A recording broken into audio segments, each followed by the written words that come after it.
നമസ്കാരം. സ്പോർട്സ് ഇൻഫോയിലേക്ക് സ്വാഗതം.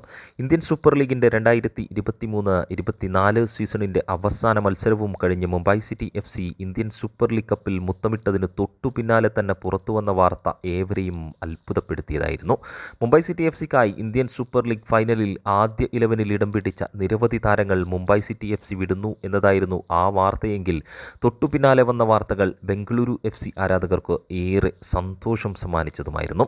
കഴിഞ്ഞ സീസണിൽ 10ാം സ്ഥാനത്ത് ഫിനിഷ് ചെയ്യേണ്ടി വന്ന ബംഗളൂരു FCയുടെ സംഘത്തിന് ഇത്തവണ തിരിച്ചു വന്നേ മതിയാവൂ എന്ന തീരുമാനത്തിൽ നിന്നും ഉരുത്തിരിഞ്ഞതായിരുന്നു ഇന്ത്യൻ സൂപ്പർ ലീഗ് എക്സ്പീരിയൻസ് കരുത്താക്കി മാറ്റിയ ഒരു പിടി മിന്നും താരങ്ങളെ സ്വന്തമാക്കുക എന്നത്.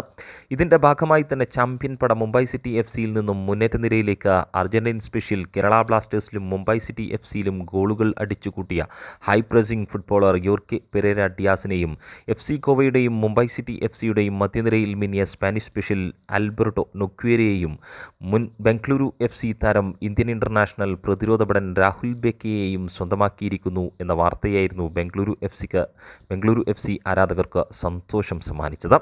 ജെറാർഡ് സറഗോസയ്ക്ക് കീഴിൽ മികച്ച രീതിയിൽ തന്നെ വരുന്ന സീസണിനെ നേരിടാൻ തയ്യാറെടുക്കുന്ന ബംഗളൂരു FC ഒരു പിടി മികച്ച ഇന്ത്യൻ വിദേശ താരങ്ങളെ തന്നെ ടീമിലെത്തിക്കാനുള്ള ശ്രമത്തിൽ തന്നെയെങ്കിൽ ചെന്നൈയിൻ FCയും മുംബൈ സിറ്റി FCയും തുടങ്ങിയ ടീമുകൾ ട്രാൻസ്ഫർ വിൻഡോ തുറന്നതോടെ അഴിഞ്ഞാടുമ്പോൾ റൂമറുകൾക്ക് പോലും ഇടം നൽകാതെയുള്ള ബംഗളൂരു FC മാനേജ്മെൻറ്റിൻ്റെ മൗനം ആരാധകരെ സങ്കടത്തിലാഴ്ത്തുന്നുവെങ്കിലും ഗുഡ് തിങ്സ് ടേക്സ് ടൈം എന്ന് പറഞ്ഞ് ആശ്വസിക്കാനേ ബംഗളൂരു FC ആരാധകർക്ക് ഇപ്പോൾ സാധിക്കൂ എന്നതാണ് സത്യം.